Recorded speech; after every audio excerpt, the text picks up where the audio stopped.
जय श्री राम मित्रों, आज मैं एक अद्भुत और प्रेरणादायक कथा लेकर आया हूँ। माता सबरी की भक्ति कथा। यह कथा त्रेता युग की है, जब भगवान श्री राम वनवास के दौरान माता सीता की खोज में वन वन भटक रहे थे। इस कथा में हम देखेंगे कि कैसे माता सबरी एक वनवासी भिलनी अपने गहरे प्रेम और निष्कपट भक्ति से भगवान श्री राम को पाती है।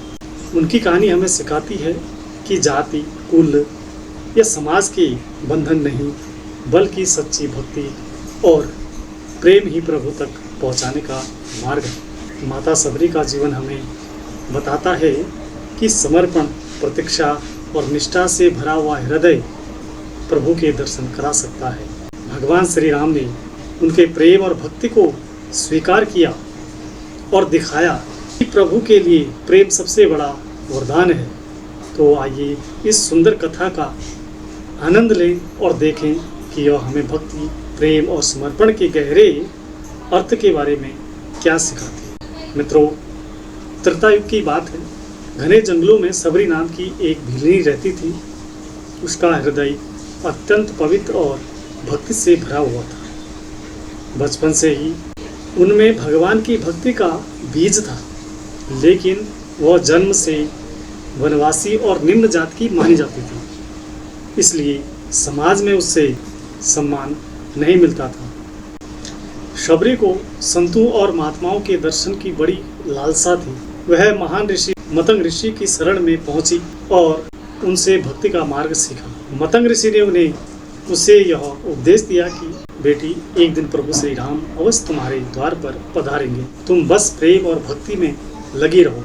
गुरु की वाणी को सबरी ने अपने जीवन का सत्य मान लिया। मित्रों, इसके बाद सबरी ने अपना संपूर्ण जीवन प्रभु की प्रतीक्षा में व्यतीत कर दिया। वह रोज प्रभु के लिए फूल चुनती, जंगलों से मीठे बेर चुनती और आश्रम को स्वच्छ रखती। मन में यही सोचती कि जब राम आएंगे तो उन्हें प्रेम पूर्वक सेवा अर्पित करूंगी।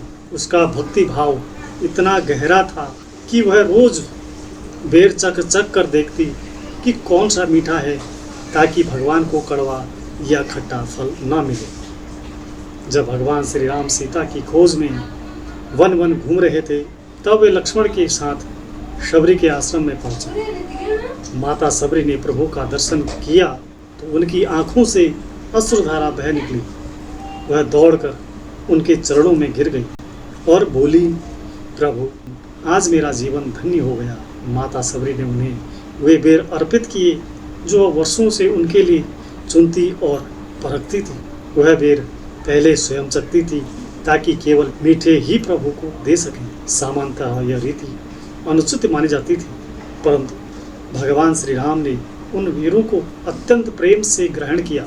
उन्होंने कहा, माँ, इन वीरों में इतना प्रेम और भक्ति है कि इनसे मीठा मेरे लिए और कुछ नहीं हो सकता। भगवान ने माता सबरी को आशीर्वाद दिया और कहा कि जाति या कुल से नहीं, केवल सच्चे प्रेम भक्ति से ही प्रभु मिलते हैं। तुमने अपने हृदय की निर्मलता से मुझे पाया है। मित्रों, इस कथा से हमें यह सीख मिलती है कि भगवान के लिए जाति, वर्ण या स्थिति का कोई महत्व नहीं है। सच्ची भक्ति और निर्मल हृदय ही प्रभु को आकर्षित करते हैं।